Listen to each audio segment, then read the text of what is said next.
রাজশাহী জেলার বাগমারা উপজেলার বৈলসিংহ বাজার সংলগ্ন মাঠে অনুষ্ঠিত একতা ইসলামী যুব সমাজ মাহফিল ইন্তেজামি কমিটি কর্তৃক আয়োজিত। সম্মানিত হাজিরিন, আমি খুবই খুশি হয়েছি। মাহফিল কমিটি তারা সাবজেক্ট বেঁধে দিয়েছেন। সাবজেক্ট দিয়ে দিলে এটার একটা উপকারিতা হলো যে একটা নির্দিষ্ট সাবজেক্ট সামনে রেখে কথা বলা যায়, এতে সুবিধা হয়, এটা ভালো। আল্লাহ রাব্বুল আলামিন বলেন, কুল ইয়া আইয়ুহাল কাফিরুনা লা আ'বুদু মা তা'বুদুনা ওয়া লা আনতুম আবিদুনা মা আ'বুদ ওয়া লা আনা আবিদুম মা আবাদতুম ওয়া লা আনতুম আবিদুনা মা আ'বুদ লাকুম দীনুকুম ওয়ালিয়াদিন। জোরে বলুন আল্লাহু আকবার। সূরাটা নাজিল হয়েছে কোথায় বলেন? মক্কায়। বলেন বলেন, কোথায় কোথায় কোথায়? মক্কায়।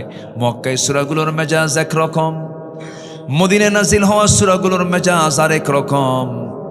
মদিনায় আল্লাহ পাক এক মেজাজে আয়াতগুলো নাজিল করেছেন, সূরাগুলো নাজিল করেছেন।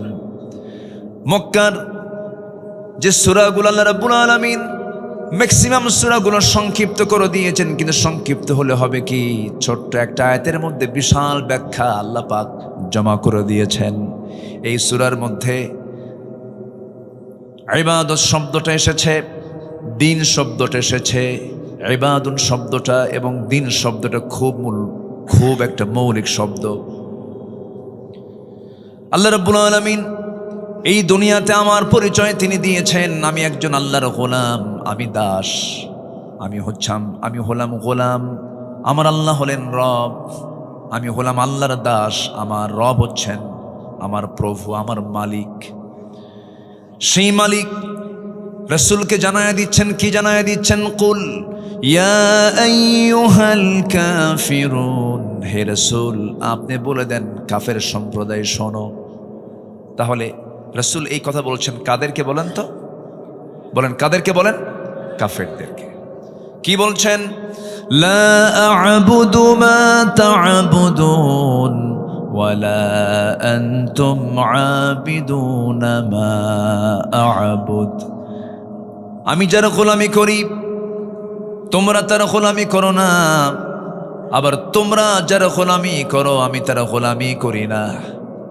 অতএব তোমাদের কাছে সুস্পষ্ট মেসেজ হলো, তোমার দিন তোমার কাছে, আমার দিন আমার কাছে, তোমার বিধান তোমার কাছে, আমার বিধান আমার কাছে। সুস্পষ্ট মেসেজ যখন চলে গেছে মক্কার কুরাইশ নেতাদের কাছে, আবু জেহেলের প্রস্তাবনা প্রত্যাখ্যান হয়ে গেল।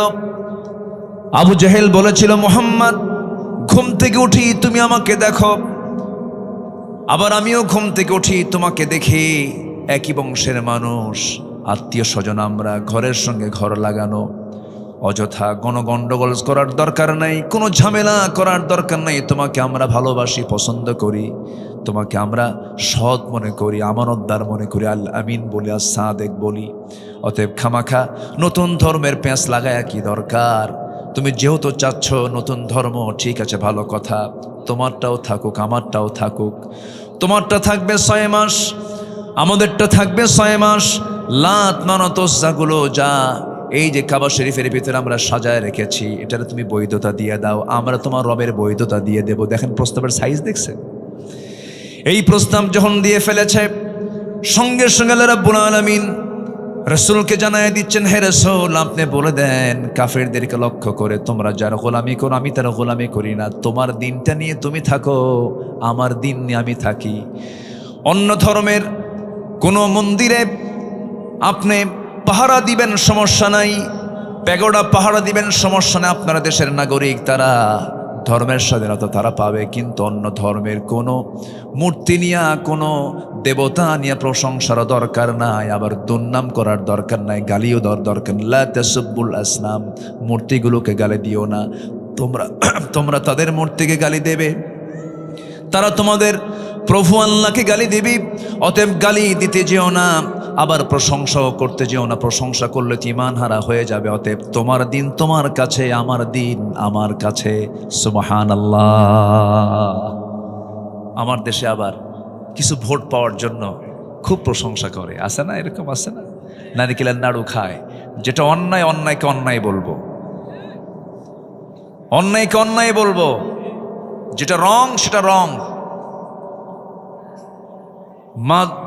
মা দুর্গা যা করে করুক, মা সরস্বতী যা করে করুক, মা ভগবতী যা করে করুক, আমাদের দায়িত্ব হচ্ছে সকল ধর্মের স্বাধীনতা নিশ্চিত করা।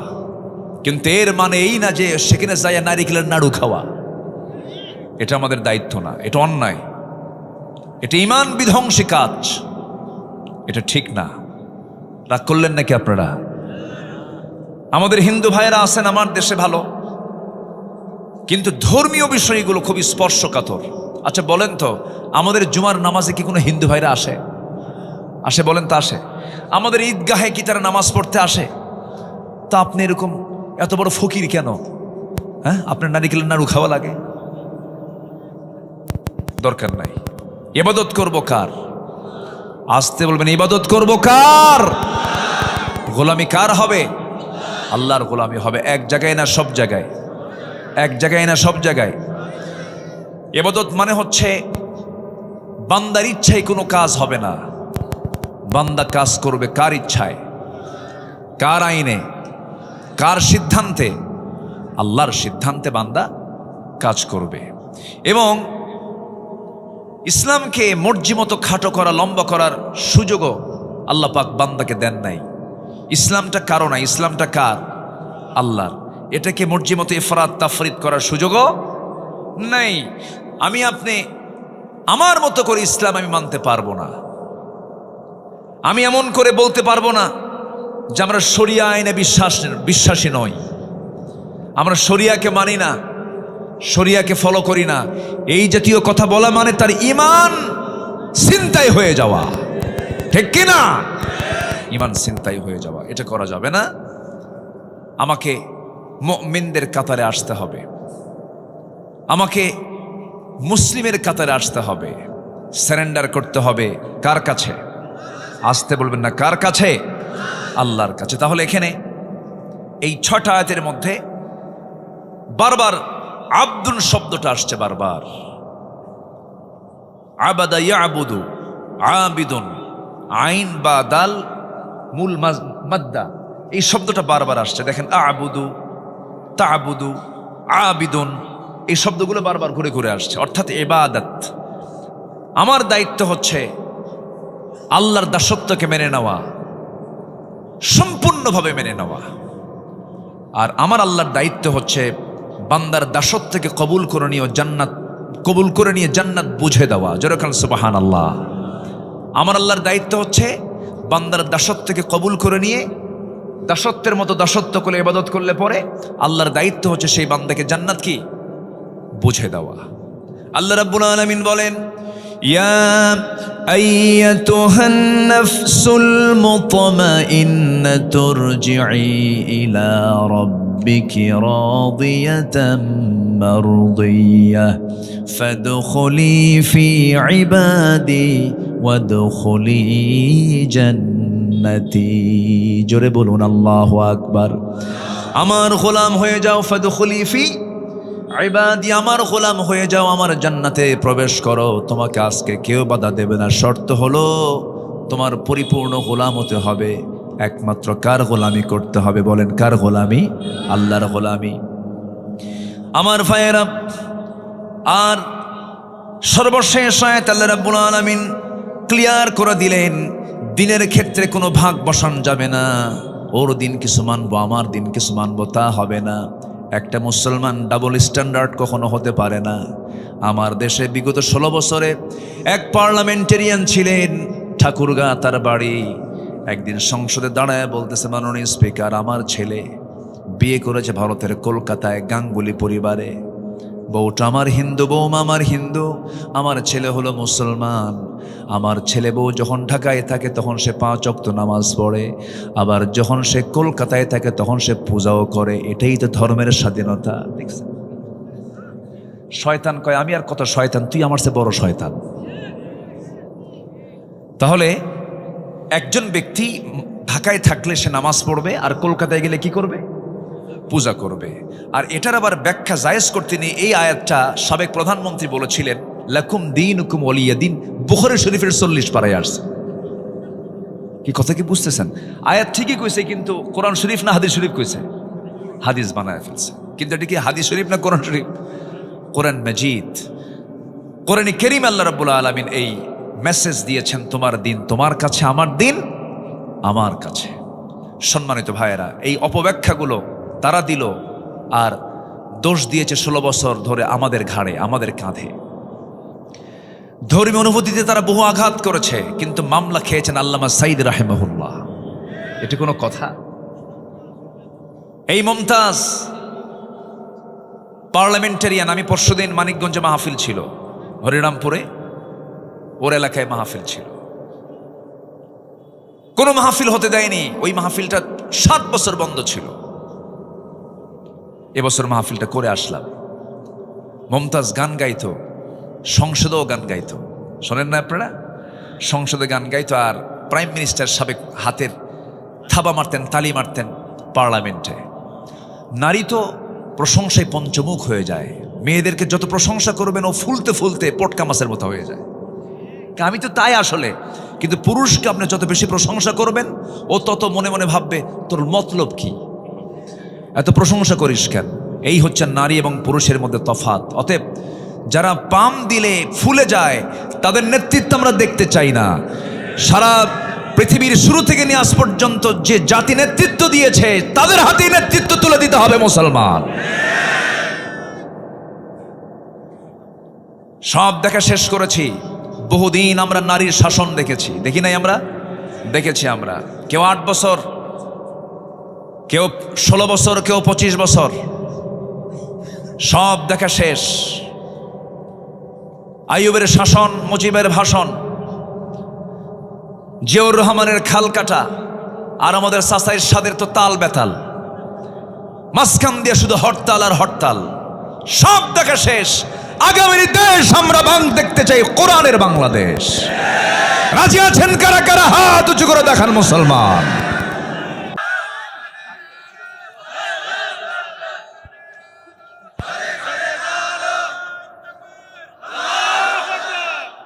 আল্লাহ কবুল করুন, জোরে বলি আমিন, আরো জোরে আমিন। রাগ করতেছেন নাকি? রাগ করলেও কিচ্ছু করার নাই। বহু মামলা, বহু হামলার শিকার হয়েছে আমরা। একটু তো কথা বলতেই হবে, একটু কথা বলার দরকার আছে না নাই? আচ্ছা, নাটোরে মাহফিল ছিল 2018 সালে। নাটোর মাহফিল শেষ করে বাড়ি ফিরলাম। ফজরের একটু আগ দিয়ে পুলিশ চতুর্দিকে ঘেরাও দিয়ে আমাকে ধরে নিয়ে চলে গেল। লোকজন একটু আসবে, আস্তে আস্তে আসবে, সমস্যা নেই। আচ্ছা, আসবে, জায়গা হয়ে যাবে ইনশাআল্লাহ। আল্লাহ সহজ করে দেন, জোরে বলি আমিন। এই সামিয়ানার ওই যে ওয়ালটা দিয়েছেন, এরপর আরো জায়গা নাই মহিলাদের, তাহলে জায়গা ছোট হয়ে গেছে। ডান সাইডে কিছু জায়গা আছে, আসবে ইনশাআল্লাহ, আসবে আসবে আসবে, সমস্যা নেই। 2018 সালে আমার দিকে তাকান। 2018 সালে নভেম্বরের মাঝামাঝি সময়ে আমাকে বাড়ি ঘেরাও দিয়ে আমাকে ধরে নিয়ে থানায় জমা করলো। আসামি একখান পাইছি। ওসি মহোদয় আমার দিকে তাকায়া, একবার তাকায়া লজ্জার আমার দিকে তাকাচ্ছে না, মাথা নিচু করে আছে। তো বললাম, ভাই ধরে আনলেন কেন? হুজুর বদ্দুয়া দিয়েন না, মাফ চাই। বললাম, তো মাপসান তো ধরছেন কেন? হুজুর কি করবেন, সামনে নির্বাচন, একটু কয়েকদিন থেকে আসেন, নির্বাচন হয়ে গেলে আপনি আবার বের হয়ে আসবেন। কি সস্তা কথা। তো বললাম, তাই? তো এখন কি করবেন? হুজুর বদ্দুয়া দিয়েন না হুজুর, বাল বাচ্চা আছে, চাকরি বাঁচান তো ফরজ। আমি বললাম ইমান বাঁচান তো নফল। চালান দিয়ে দিল। কোর্টের জজ আমার দিকে তাকায় জিব্বাই কামড় মেরে বলে, এই হুজুরে ধরে আনছিল কে? ধারার দিকে তাকায় দেখে এই ধারায় জামিন দিলে আমার চাকরি ক্যান্সেল। মানে আমরা এমন দাগি আসামি যে জামিনই হবে না। দেশের এমন 12টা বাজাইছি আমরা। জামিন অযোগ্য মামলার ধারা দিয়া জেল হাজতে পাঠায়া দিল। ভাবলাম যে জীবনে এই সুন্নত আদায় নাও হতে পারে, এই চান্সে ওইটা আদায় করে দিল। ঢুকলাম, মন খারাপ করিনি, ভিতরে ঢুকলাম। ভিতরে ঢোকা মাত্রই দেখে এক বুড়ো চাচা আমার দিকে তাকায় আছে, সালাম দিয়ে বলে, হুজুর আপনি জেলখানায় ঢুকছেন? খুব খুশি হলাম।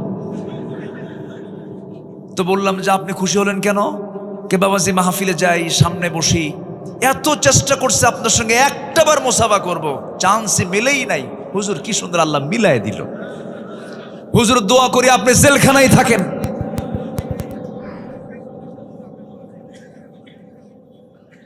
কথা কি বুঝতেছেন আপনারা? এরপরে বললাম, চাচা আপনি কেন জেলখানায়? বোমা হামলা। কি হামলা? বোমা হামলা। আমি নাকি বোমা হামলা করেছি? বলেন তো 80 ঊর্ধ্ব বয়স লোকের হাতে যদি বোমা হাত তুলে দিয়ে যদি বলা হয় বোমা মারো, ও কি জায়গায় মারবে না মাথায় পড়বে? এগুলি চলেছে। এই সমস্ত ষড়যন্ত্রের, এই সমস্ত অপকর্মের আজকে প্রায়শ্চিত্ত তারাই ভোগ করতেছে, আজকে তারাই ভোগ করছে। আল্লামা সাঈদ রাহিমাহুল্লাহ বলেছিলেন, আমার সম্মান নিয়ে যারা ছিনিমিনি খেলছে, আমাকে যারা বেইজ্জত করার জন্য চেষ্টা চালাচ্ছে, আল্লাহ তুমি জাতির সামনে তাদেরকে লেনটা করে দিও। কবুল হয়নি? কবুল হয়েছে কিনা? কবুল হয়েছে। এজন্য ইবাদত করব, আমরা জুলুম করব না। জোরে বলি ইনশাআল্লাহ। ইবাদত করলে সম্মান কে দিবেন? আর জুলুম করলে লাঞ্ছিত অপদস্থ করবেন আল্লাহ নিজে।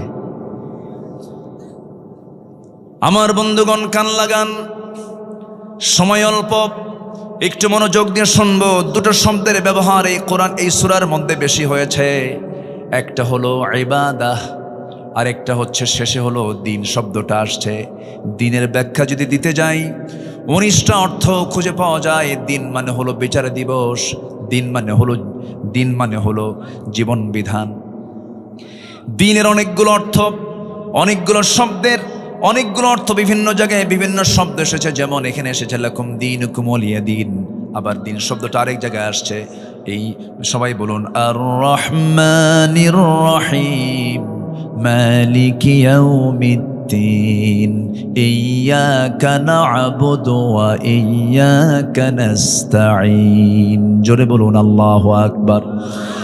আমার বন্ধুগণ, এখানে দিন মানে হলো জীবন বিধান, দিন মানে হলো একমাত্র দিন ইসলাম। ইসলাম ছাড়া অন্য কোনো কিছু দিনকে গ্রহণ করা যাবে না। আমি মুসলিম, আমাকে দিন লালন করতে হবে।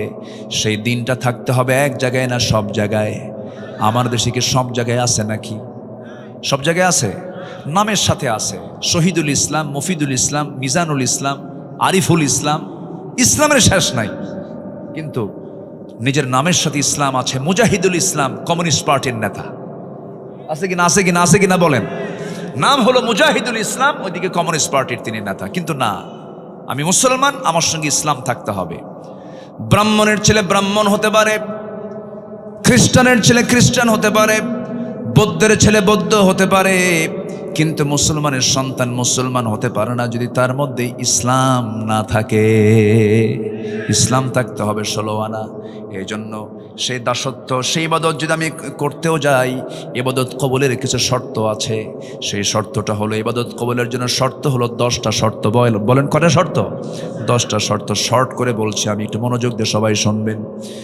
সেই দাসত্ব যদি কবুল করে নিতে হয়, আমি আমার রবের যদি সন্তুষ্ট হাসিল করতে চাই, আমি তার বান্দা, সেই বান্দা হয়ে যদি আমার আল্লাহর সন্তুষ্টি হাসিল করতে চাই, শর্তগুলো পূরণ হলে পরেই দোয়াগুলো কবুল হবে, দাসত্ব কবুল হবে, ইবাদত কবুল হয়ে যাবে।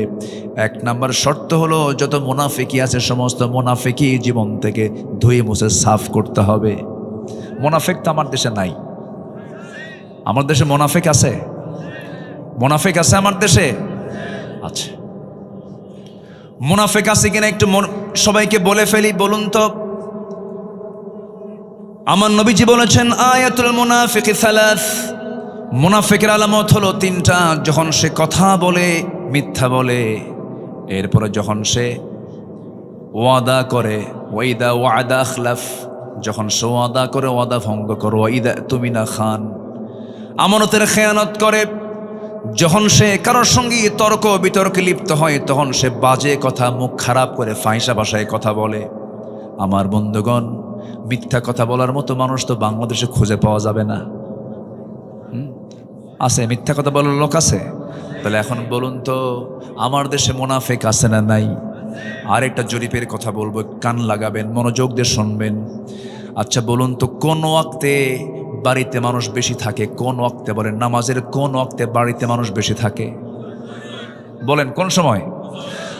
আমার রাসূল বলেছেন, মুনাফিক চেনার চিহ্ন হলো ফজর যাবে না, ফজরের কোনো খবর থাকবে না। মুনাফিক জোহর পড়তে পারে, মুনাফিক আসর পড়তে পারে, মুনাফিক মাগরিব পড়তে পারে, মুনাফিক বড় জোরে শাহ পড়তে পারে, কিন্তু মুনাফিক কখনো ফজর নামাজ পড়তে পারে না। বলুন তো, আমার দেশের সবচাইতে কম মুসল্লি কোন ওয়াক্তে? আর সবচেয়ে বেশি অবস্থান করে মানুষ বাড়িতে কোন ওয়াক্তে? আমার দেশে মানুষ বেশি না মুনাফিক বেশি? ধরা খাইছেন কি? ধরা খাইছি আমরা। হ্যাঁ, এত ওয়াজ হয়, ফজরে মুসল্লি নাই। আচ্ছা বলুন তো, ফজরের সালাতের গুরুত্ব বেশি না জুমার সালাতের গুরুত্ব বেশি?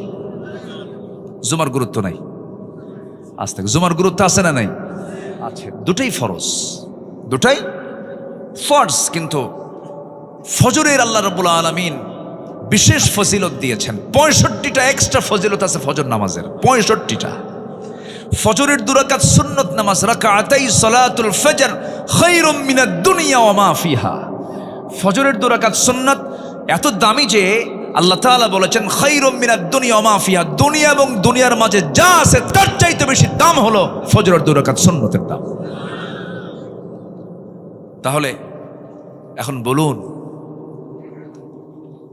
ফজরের মুসল্লি মাঝে মাঝে 3 জন খুঁজে পাওয়া যায়। কয়জন? 3 জন। কে কে? ইমাম, মুয়াজ্জিন আর খাদেম। যদি 3টার চাকরি না থাকতো, 3টাও থাকতো না। এই হলো ফজরের চিত্র আমাদের। অথচ আমার নবীজি বলেছেন, যে বাড়িতে প্রাপ্তবয়স্ক মুসলমান পুরুষ আছে অথচ মসজিদে আসে না, আমি নবী, আমি রাসূল, আমার মনে হয় আমি সেই বাড়িতে গিয়ে নিজেই আগুন ধরায়া দেই, আগুন লাগায় দিই। আমি ওই বাড়িতে আগুন ধরায়া দিতাম, লাগায় দিতাম, যদি ওই বাড়িতে নারী এবং শিশু না থাকতো। নাউজুবিল্লাহ। কত ভয়ঙ্কর হাদিস, কত শক্ত হাদিস। আমার নবীজি কত রাগ করলে পরে এই জাতীয় কথা বলেছেন। আমার বন্ধুগণ, তাহলে আপনি যদি আপনার গ্রামকে আদর্শ গ্রাম বানাতে চান, সবচেয়ে বেশি মুসল্লি মসজিদে হতে হবে কোন ওয়াক্তে? বলেন।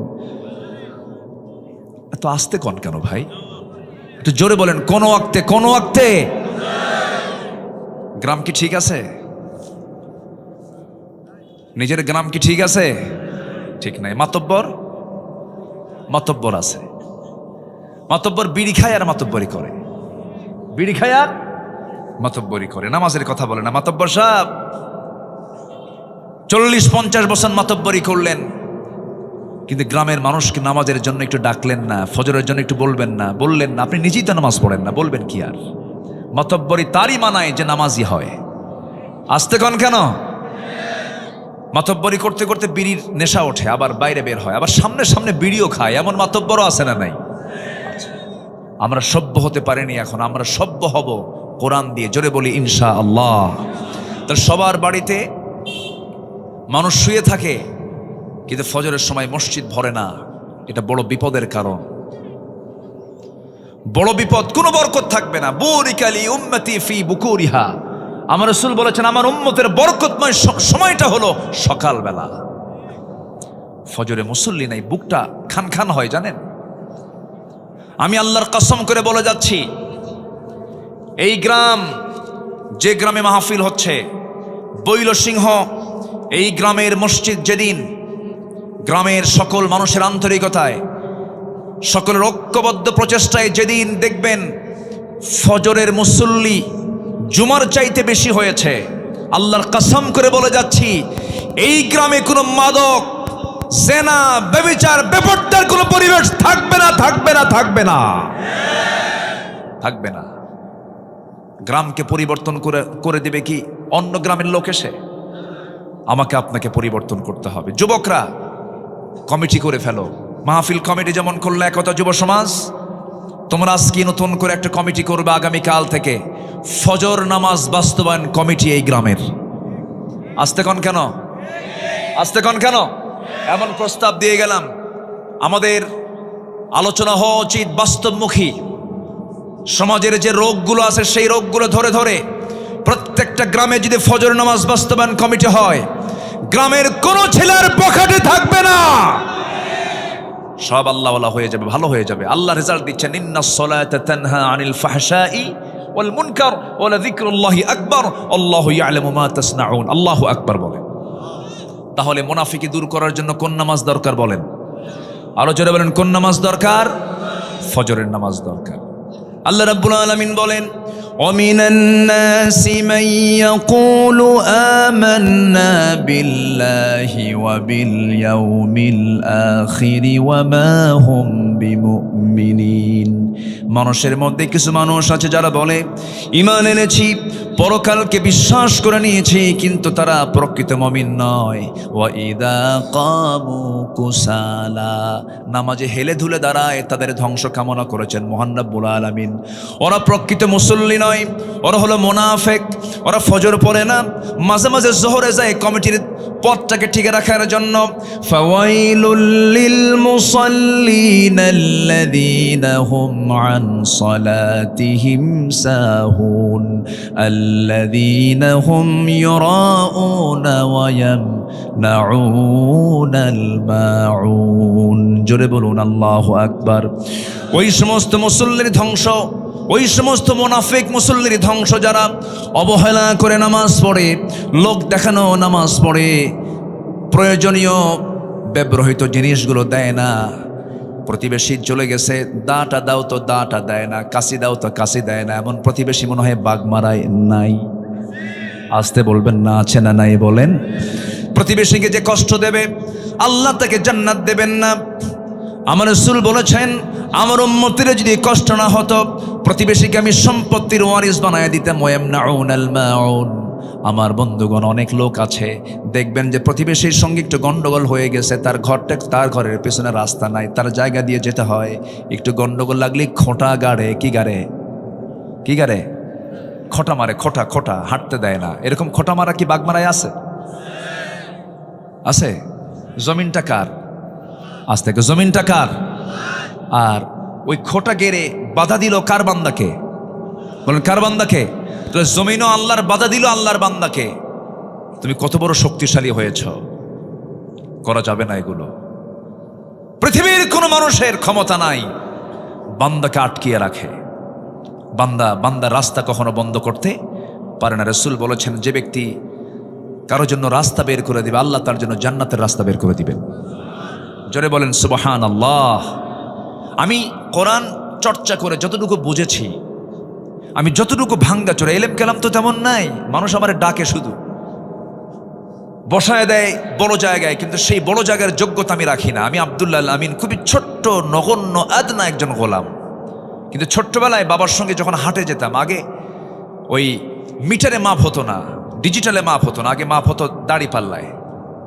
তো দাড়ি পাল্লার বাটখারাগুলো, মেলাগুলো থাকতো। সবচেয়ে বেশি বড় ওজন যেটা 10 কেজি, নিচে 5 কেজি, তার উপরে 2.5 কেজি, তার উপরে 2 কেজি, তার উপরে 1 কেজি, তার উপরে 1000 গ্রাম, তার উপরে 500 গ্রাম, তার উপরে এরপরে 200 গ্রাম, 100 গ্রাম, 50 গ্রাম, 25 গ্রাম।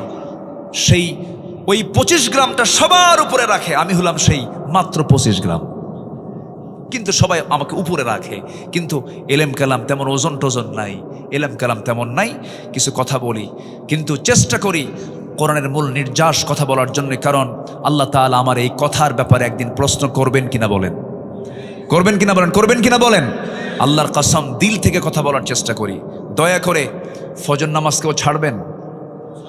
ফজর নামাজ ছাড়লে সে কিসের কাতারে চলে যাচ্ছে বলেন, বলেন কিসের কাতারে চলে যাচ্ছে? তাহলে আমরা কাফিরুন হব, মুনাফিকুন হব না মুমিনুন হব বলেন? তাহলে আজকে কোন সূরা শুনতেছি? কাফিরুন কি কাফের হওয়ার জন্য শুনতেছি? কি হওয়ার জন্য? মুমিন হওয়ার জন্য। আমার বন্ধুগণ, একটু মনোযোগ দিয়ে কথাগুলো শুনুন। আমি কেন আল্লাহর গোলামি করব না? আল্লাহ আমাকে কোনো কিছু দিতে তো কৃপণতা করেন নাই, যা দরকার তাই দিয়েছেন। চোখের জায়গায় চোখ দিয়েছেন, কানের জায়গায় কান দিয়েছেন, নাকের জায়গায় নাক দিয়েছেন, হাড়ের জায়গায় হাড় দিয়েছেন, হাতের জায়গায় হাত দিয়েছেন, পায়ের জায়গায় পা দিয়েছেন। মাথার চুল থেকে শুরু করে নিয়ে আপার গোড়ালি পর্যন্ত একটু তাকায় দেখেন তো, আমার আল্লাহ আমাকে আপনাকে দিতে কি কোথাও তিনি কিছু বাদ রেখেছেন? রাখছেন? কিছু বাদ রাখছেন? তা আমি বাদ রাখি কেন? ফজর নামাজ কেন বাদ দেই? আমাকে বাদ রাখা যাবে না। এই চোখ, এই নাক এবং এই গলা এবং এই কান পদ্মা, মেঘনা, যমুনা যত বড় তার চাইতে বড় বানায় দিয়েছেন। যেরকম সুবহানাল্লাহ। এই চোখের মধ্যে আল্লাহ পাক কত কি দিয়েছেন। প্রতি মিনিটে মানুষ গড়ে 15 থেকে 20 বার পলক ফেলে। এই পলক শুধু পড়েই না, প্রতিটা বার পড়ার সময় অস্ত্র থেকে লিকুইড ছড়িয়ে দেয় পুরো চোখে। এর ফলে চোখ থাকে আর্দ্র, ধুলাবালি, ক্ষতিকর জীবাণু থেকে মুক্ত। পলক হলো চোখের প্রাকৃতিক ওয়াইফার, যা ঘুমের মধ্যেও চোখের সুরক্ষা নিশ্চিত করে। প্রতিদিন আমাদের চোখে গড়ে 1 মিলিলিটার অস্ত্র তৈরি হয়, যা স্বচ্ছ অথচ অত্যন্ত কার্যকর এক তরল পদার্থ। এই অস্ত্রের মধ্যে থাকে লাইসোজাইম নামের এক প্রাকৃতিক অ্যান্টিবায়োটিক, যা চোখকে ব্যাকটেরিয়ার আক্রমণ থেকে রক্ষা করে। যখন হৃদয় বেদনায় ভরাক্রান্ত অথবা আত্মা আল্লাহর ভয়ে ভালোবাসায় কাঁদে, তখন চোখ থেকে অস্ত্র গড়িয়ে পড়ে। সেই অস্ত্রগুলো আবার চোখের বাইরের অংশের পুষ্টি অক্সিজেন সরবরাহ করে, কারণ চোখের কর্নিয়াতে রক্তনালী থাকে না। তাই চোখের জল চোখকে রক্ষা করে শুকিয়ে যাওয়া, ক্ষয়, ব্যাকটেরিয়ার সংক্রমণ থেকে। আল্লাহু আকবার বলা যাবে না ভাই? যেরকম আল্লাহু আকবার। এই যেখানে কয়েকশো ক্যামেরা আছে, এই ক্যামেরার যেমন চোখ আছে, এ আমাকে ধারণ করছে, আমাকে ক্যাচ করছে, আমাকে ধারণ করে এটাকে সাপ্লাই দিচ্ছে। আমাদের চোখে, দু চোখে, প্রত্যেক ব্যক্তির দু চোখে প্রায় 27 কোটি 40 লাখ ফটো রিসেপ্টর নামক নিয়োজিত শ্রমিক আল্লাহর হুকুমে 24 ঘন্টা কাজ করছে। 27 কোটি 40 লাখ, 27 কোটি 40 লাখ। যখন আলো আপনার চোখে গিয়ে পড়ছে, যখন ফটো রিসেপ্টর কাছে চলে যাচ্ছে, তখন ফটো রিসেপ্টর সেটাকে প্রসেসিং করে আপনার অপটিক নার্ভে পৌঁছে দিচ্ছে। সেখান থেকে ইলেকট্রিক ইম্প্যালেন্সের মাধ্যমে সেটা আমাদের ব্রেইনের অক্সিপিটাল ল্যাবে চলে যাচ্ছে। ফলে আমরা দেখতে পাচ্ছি। এই অপটিক নার্ভের কথা শুনলাম আমরা, শুধুমাত্র এখানেই 60 থেকে 70 লক্ষ তারের মতো ফাইবার চোখের পেছনে আল্লাহ পাক রেখে দিয়েছে। যেরকম সুবহানাল্লাহ। কে দিয়েছেন? আল্লাহ বলছেন, আলাম নাজআল লাহু আইনাইন ওয়া লিসানান ওয়া শাফাতাইন। আল্লাহু আকবার বলেন। কান দিয়েছেন কে? কানের মধ্যে ময়লা থাকে না? এই ময়লাকে কি বলে? খোল। গরু খায় এই খোল, সে খোল না, এটা ময়লা, ইয়ারক্স। এই ময়লাটা কাজের ময়লা, এটা অকাজের ময়লা না। যখন কোনো বিয়ারিং যদি জাম লেগে যায়, কোনো চাকার বিয়ারিং জাম লেগে যায়, তখন মিস্ত্রিরা কি করে? গিরিজ দেয়। কি দেয় বলেন তো? গিরিজ অথবা কোনো মোবিল দিয়ে এটাকে প্রসেসিং করে জংটাকে দূর করার জন্য চেষ্টা চালায়। ঠিক তেমনি আমার কানের ভিতরে আল্লাহ পাক যে ময়লাগুলো দিয়েছেন, এটা হচ্ছে আমার কানের গিরিজ। এটাকে ঠিক রেখেছেন। এটা স্বাদ কেমন? এটা কেমন? এটা কি মিষ্টি লাগে না কি লাগে? কি খান নাই? আজকে যা চেক করবেন। কানের যে ময়লা, এটা হচ্ছে তিক্ত। আপনি ঘুমিয়ে পড়েছেন, নিস্তেজ, নিথর দেহ পড়ে আছে। আল্লাহুম্মা বিসমিকা আমুতু ওয়াহইয়া, মরে গেছেন আপনি ঘুমের মধ্যে। কানের মধ্যে যদি কোনো আসুক, জি আলহামদুলিল্লাহ, কানের মধ্যে যদি কোনো কি বলে পিঁপড়া যদি ভুল করে চলে আসে, সেই সময় ওই সমস্ত কানের যে ময়লাটা তিক্ত, ওর মুখে যখন লেগে যায়, সঙ্গে সঙ্গে সে বলে যে আমি ভুল জায়গায় চলে আসছি, বের হয়ে চলে আস। আর যদি মিষ্টি হতো, সব ময়লাগুলো, সব পিঁপড়াগুলো জমা হতো কোথায় গিয়ে? কানে গিয়ে জমা হতো। তাহলে এই কানকে সেভ করলেন কে? আসতে বলবেন না, কে সেভ করলেন? কে সেভ করলেন? আল্লাহ করলেন। আল্লাহ বলছেন, ইন্নাস সামআ ওয়াল বাসারা ওয়াল ফুআদ কুল্লু উলাইকা কানা আনহু মাসউলা। শ্রবণ শক্তি, দৃষ্টি শক্তি, অন্তর শক্তি আমি দিয়েছি, সব ব্যাপারে জিজ্ঞাসা করব আমি আল্লাহ রাব্বুল আলামিন একদিন। অতএব আমার এই কানকে অবশ্যই তার নিয়মেই চালাতে হবে, যিনি আমার কান দিয়েছেন। তিনি কে? আল্লাহ তাআলা। আজকের মাহফিলের একজন মেহমান এসেছেন, জনাব আব্দুল বারী সাহেব, না? আলহামদুলিল্লাহ, জি বসুন।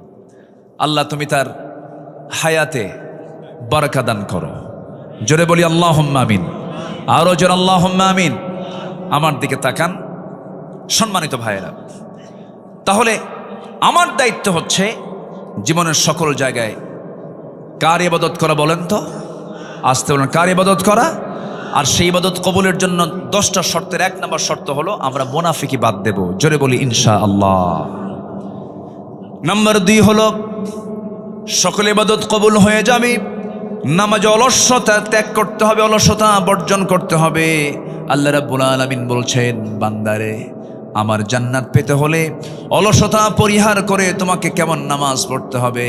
ওয়াল্লাযীনা হুম আলা সালাওয়াতিহিম ইউহাফিযুন উলাইকা হুমুল ওয়ারিসুন الذين يرثون الفردوس هم فيها خالدون জোরে বলুন আল্লাহু আকবার।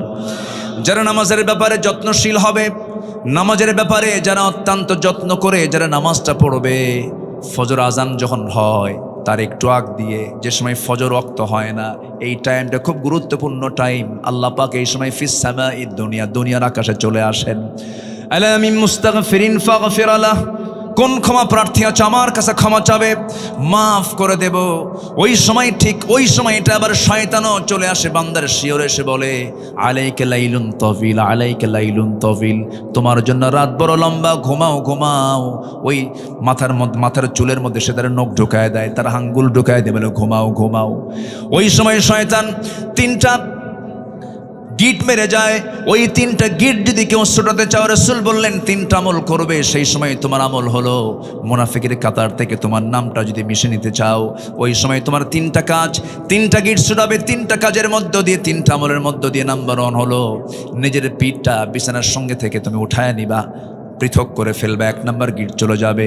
নাম্বার 2, নামাজের নিয়তে ওযু বানাবা, তোমার 2 নাম্বার গিট ছুটে চলে যাবে।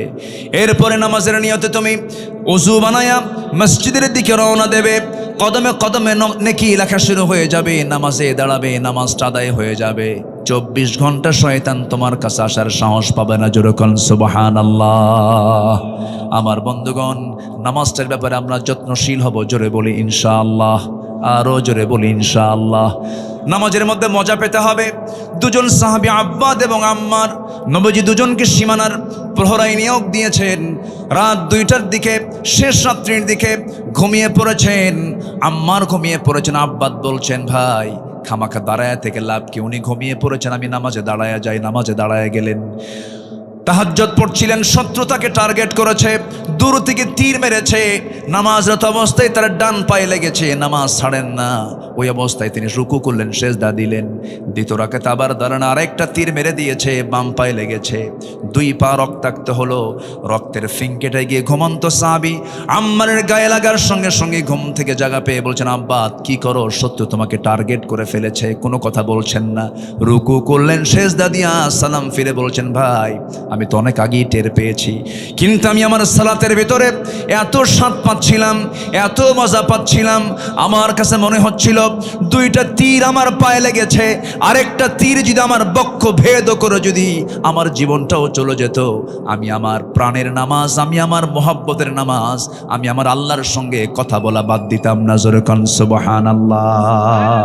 নামাজের মধ্যে মজা পাওয়ার দরকার আছে না নাই? ইবাদত কবুলের জন্য 10টা শর্ত। মুনাফিকি বাদ দেব, নামাজ অলসতা বাদ দিয়ে দেব। নাম্বার 3 হলো আল্লাহ রাসূলের সঙ্গে চরম অবাধ্যতা, সীমা লঙ্ঘন যদি কেউ করে তার কোনো ইবাদত কবুল হবে না।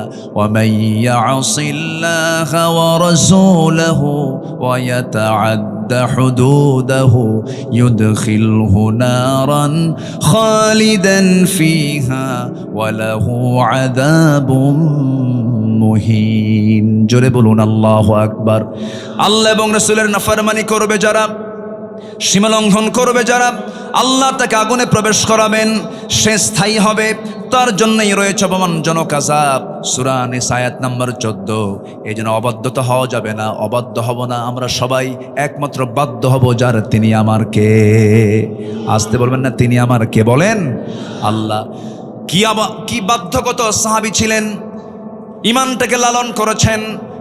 কি পরিমাণ ইমানের গভীরতা থাকলে পরে, কি পরিমাণ ইমানের অবিচলতা থাকলে পরে দুনিয়ার সব কিছু উজাড় করে দিয়েছেন, সব কিছু ছেড়ে দিয়া তারা ঈমানটাকে লালন করেছেন, নবীর আনুগত্য করেছেন, আল্লাহর আনুগত্য করেছেন।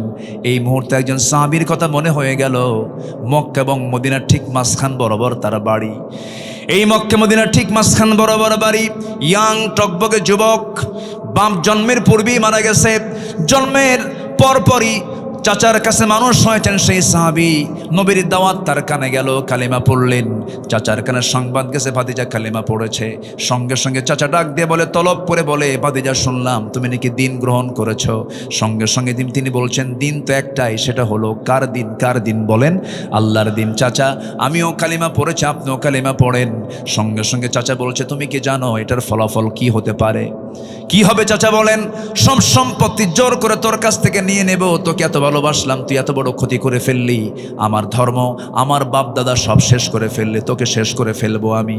সঙ্গে সঙ্গে বলছেন, ও চাচা, সম্পত্তির আপনি হুমকি দিচ্ছেন, আমাকে জোর করে নিতে হবে না আমার কাছ থেকে। আমি বিনা শর্তে সমস্ত সম্পত্তি দিয়ে দিলাম, তবু আমি ঈমান হারা হব না, নবীর অবাধ্য হব না, আল্লাহর অবাধ্য হব না। ওমান ইয়াসিল্লাহ ওয়া রাসূলাহু ওয়া ইয়াতাআদ্দা হুদুদাহু, ওমান ইয়াসিল্লাহ ওয়া রাসূলাহু ওয়া ইয়াতাআদ্দা হুদুদাহু, সেই পক্ষে আমি যাব না, সেই সীমা লঙ্ঘন আমি করব না। সঙ্গে সঙ্গে চাচা তাকে ধরে ফেলে, কলার ধরে টান মেরে জামা টেনে ছিঁড়ল, জোর করে লুঙ্গিটা পর্যন্ত খুলে নিয়া ঘাড় ধাক্কা দিয়া রক্তাক্ত করে সেই জায়গা থেকে বের করে দেওয়ার পরে বলছে, চলে যা। উলঙ্গ হয়ে বাইরে বের হয়ে দুনিয়াটা অন্ধকার দেখছিলেন। মার দরজায় গিয়ে বলছেন, মা দরজা খোলো। দরজা খোলা হলো। বলছে, মা আমার দিকে তাকাইও না, ঈমান এনেছি, নবীর আনুগত্য করেছি। আমার চাচা আমার পরনের লুঙ্গিটা পর্যন্ত খুলে নিয়েছে। ও মা দেখো তো ঘরের মধ্যে কিছু আছে নাকি। এক খণ্ড কাপড় তাকে দেওয়া হলো। এক খণ্ড কাপড়টা পরে কোনো মতো সতরটা ঢেকে ঢুকে মার কাছ থেকে বলছেন, মা বিদায় দিয়ে দাও, দুনিয়ার সব ছাড়বো, কিন্তু আমি আমার আল্লাহ রাসূলকে ছাড়বো না। জোরে কোন সুবহানাল্লাহ। চললাম মদিনার দিকে। মদিনায় রওনা করলেন। মদিনায় চলে গেলেন পায়ে হেঁটে হেঁটে। শীতকাল থরথর করে কাঁপতেছিলেন। গোটা গায়ে শুধু এক খণ্ড কাপড় দিয়ে শুধু সতরটা ঢাকা। নবীর দরজায় গিয়ে নক করলেন। নবীজি দরজা খুলেই দেখেন গায়ে কাপড় চোপড় নাই। ভিতরে ঢুকলেন। নবীর ব্যবহৃত দুটা জুব্বা মোবারক আমার নবী নিজ হাতে দিয়ে বলছেন, যুবক জুব্বাটা নাও, তাড়াতাড়ি গায়ে দাও, ঠান্ডা লেগে যাবে তোমার। জুব্বা পরা শেষ করলেন। রাসূল বলছেন, যুবক ঘটনা কি? সব খুলে বললেন। সঙ্গে সঙ্গে রাসূল বলছেন, ও আব্দুল্লাহ, তোমার চাচা তোমাকে বস্ত্রহীন করে ঘর থেকে বের করে দিয়েছে, আর বিশ্বনবী তোমার জন্য তার নিজের দেহের জুব্বা মোবারক তোমাকে দান করেছে। ও সাহাবীরা রে, আমার আব্দুল্লাহকে তেলাওয়াতে বাধা দিও না, কারণ আমার আব্দুল্লাহ আমার আনুগত্য করতে গিয়ে, আল্লাহর আনুগত্য করতে গিয়ে দুনিয়া সব বিক্রি করে আমার পথ সে ধরেছে। জোরে বলেন সুবহানাল্লাহ। বাধা দিও না। আমার নবীজি মদিনায় থাকাকালীন যুদ্ধের ডাক চলে এলো।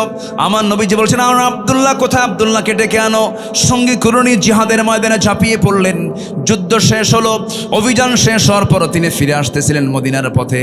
হঠাৎ করে নবীর কানে সংবাদ গেল, হুজুর আব্দুল্লাহ সুস্থ হয়ে পড়েছে। নবীজি একটু শোকাহত হলেন, বললেন, ভালো করে সেবা দাও, নার্সিং দাও। 3 দিন পরে ফাইনালি নিউজ চলে এলো, হুজুর অনেক চেষ্টা করলাম, আব্দুল্লাহ বাঁচল না, আব্দুল্লাহ মারা গেছে। আমার নবীজির চোখে পানি চলে এলো আর বললেন, ও আমার সাহাবীরা, আমার আব্দুল্লাহর জানাজার আয়োজন করো। আব্দুল্লাহর জানাজার দায়িত্ব আমি কাউরে দেব না, আমি রাসূল নিজে তার জানাজার দায়িত্ব কাঁধে নিয়ে নিলাম। জানাজা শুরু হয়ে গেছে। নবীজি জানাজা পড়াইয়া দিলেন। জানাজা শেষ হওয়ার পরে আমার রাসূল বলছেন, সাহাবীরা, আমার আব্দুল্লাহর কবরটা কোথায় খনন করেছো? হুজুর ওই 2 পাহাড়ের চিপায় করেছি, আমারে নিয়ে যাও। রাসূল চলে গেলেন, কবরের সামনে দাঁড়ালেন। কবরের সামনে দাঁড়ায় বলছেন, সাহাবীরা রে, আমার আব্দুল্লাহর কবরে আমি আজকে কাউকে নামতে দেব না, আমি রাসূল নিজে নামবো। রাসূল নিজে নামলেন। নামার পরে বলছেন, আবু বকর ডানে নামো, ওমর বামে নামো। আমার নবীজি দুহাত আগায় দিলেন। দুহাত আগায় দিয়ে বলছেন, ও আমার সাহাবীরা, আমার কলিজার টুকরা আব্দুল্লাহকে আমার হাতে তুলে দাও। আমার নবীজি আব্দুল্লাহর লাশটা তিনি হাতে নিলেন। বলছেন, আবু বকর ধরো, ওমর ধরো। 3 জন মিলে কবরে শোয়া দিয়া নবীজি বুকের উপরে হাত রেখে বলছেন, আরশের মালিক আল্লাহ, এই মুহূর্ত পর্যন্ত আমি আব্দুল্লাহর উপরে সন্তুষ্ট আছি, রাজি আছি। তুমি আমার আব্দুল্লাহ কলিজার টুকরা আব্দুল্লাহ রে মাফ করে দাও। পাশে দাঁড়িয়ে থাকা একজন সাহাবী, সাদ ইবনে আবি ওয়াক্কাস রাদিয়াল্লাহু তাআলা আনহু, যে সাহাবী এত বড় আল্লাহওয়ালা ছিলেন, সমুদ্র ঝাঁপ দিয়েছেন ঘোড়া সহ, ঘোড়ার একটা পায়ের খুর পর্যন্ত ভেজে নাই। এত বড় আল্লাহওয়ালা একজন সাদ বিন আবি ওয়াক্কাস চিৎকার মেরে বলছেন, ও আকাশের মালিক আল্লাহ, আজকে আমি জীবিত সাদ যদি এই জায়গায় না দাঁড়ায় থেকে যদি ওই কবরের বাসিন্দা হতে পারতাম, জীবনটা বড় প্রসন্ন হতো, ভাগ্য আমার বড় খুলতো। কারণ যে কবরবাসীকে বিদায় জানানোর জন্য যে কবরের মধ্যে পৃথিবীর সেরা সেরা 3 জন তাকে দাফন করার জন্য নেমে যায়। আমার বন্ধুগণ, এত সম্মান, এত ইজ্জত, এত মর্যাদা বাড়ার যে মূল কারণ সেটা হলো নিঃশর্তভাবে ওই সমস্ত ব্যক্তিগুলো আনুগত্য করেছেন কার? দাসত্ব করেছেন কার? এবং একমাত্র আনুগত্য করেছেন মুহাম্মদ সাল্লাল্লাহু আলাইহি ওয়াসাল্লামের। নাম্বার 4 হলো ইবাদত কবুল হবে আল্লাহর সঙ্গে শিরিক যদি না করি। নাম্বার 5, সামনে পেছনে যারা পরনিন্দা করবে তাদের কোনো ইবাদত কবুল হবে না। ওয়াইলুল লিকুল্লি হুমাযাতিল লুমাযাহ আল্লাযী জামাআ মালান ওয়া আদ্দাদাহ। নাম্বার 6 হলো আল্লাহকে ভুলে থাকা, মন্দ কাজের আদেশ করা। আল মুনাফিকুনা ওয়াল মুনাফিকাতু বা'দুহুম মিন বা'দ ইয়া'মুরুনা বিল মুনকারি ওয়া ইয়ানহাউনা আনিল মা'রুফ ওয়া ইয়াকবিদুনা আইদিয়াহুম নাসুল্লাহা ফানাসিয়াহুম ইন্নাল মুনাফিকিনা হুমুল ফাসিকুন। জোরে বলুন আল্লাহু আকবার।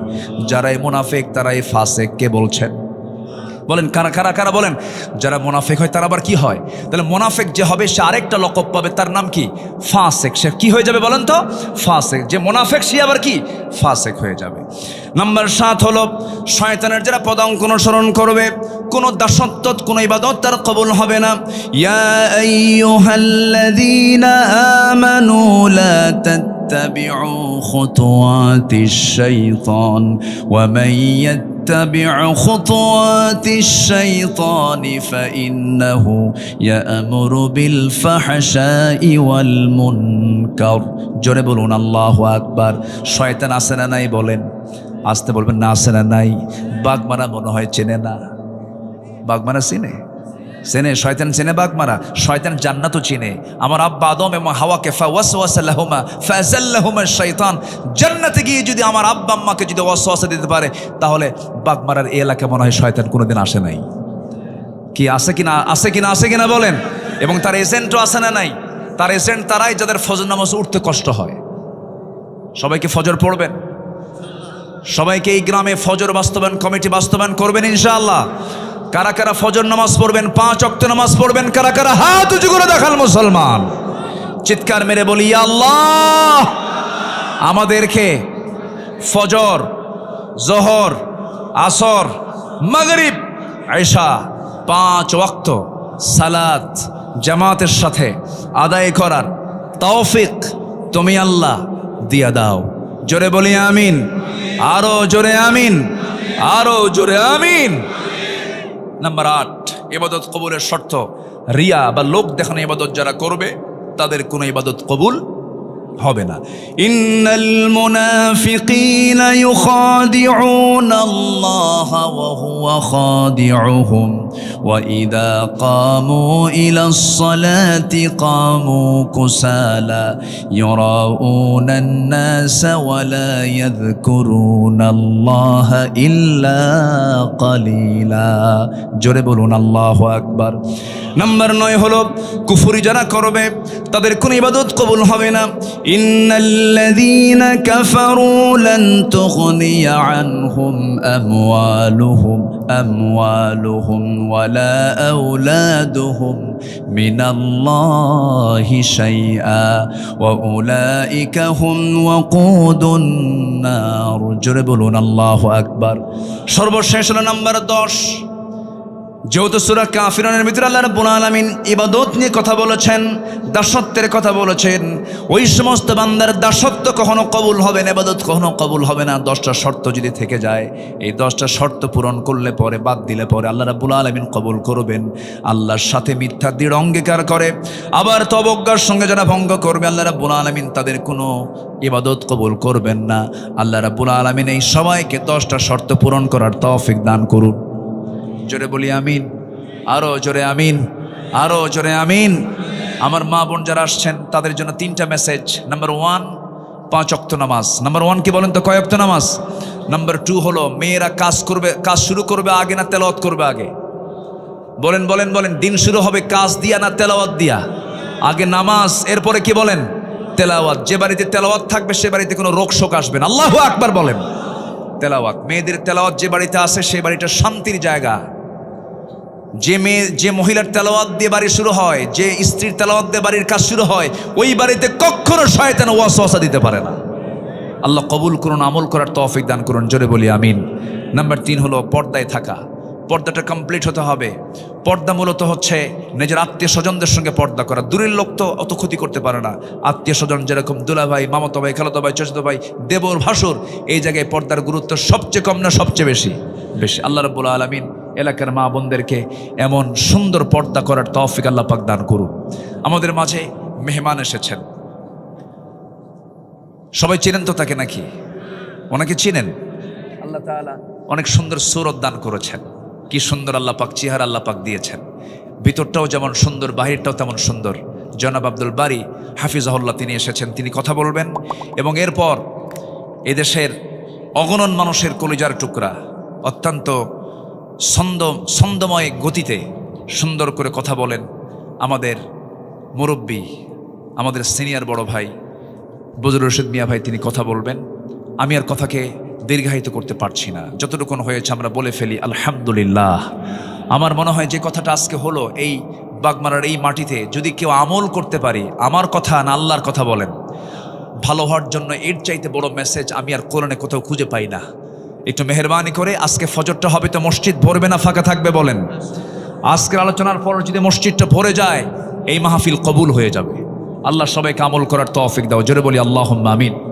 সুবহানাকা আল্লাহুম্মা বিহামদিকা আশহাদু আল্লা ইলাহা ইল্লা আনতা আস্তাগফিরুকা ওয়া আতুবু ইলাইক। আসসালামু আলাইকুম ওয়া রাহমাতুল্লাহি ওয়া বারাকাতুহু।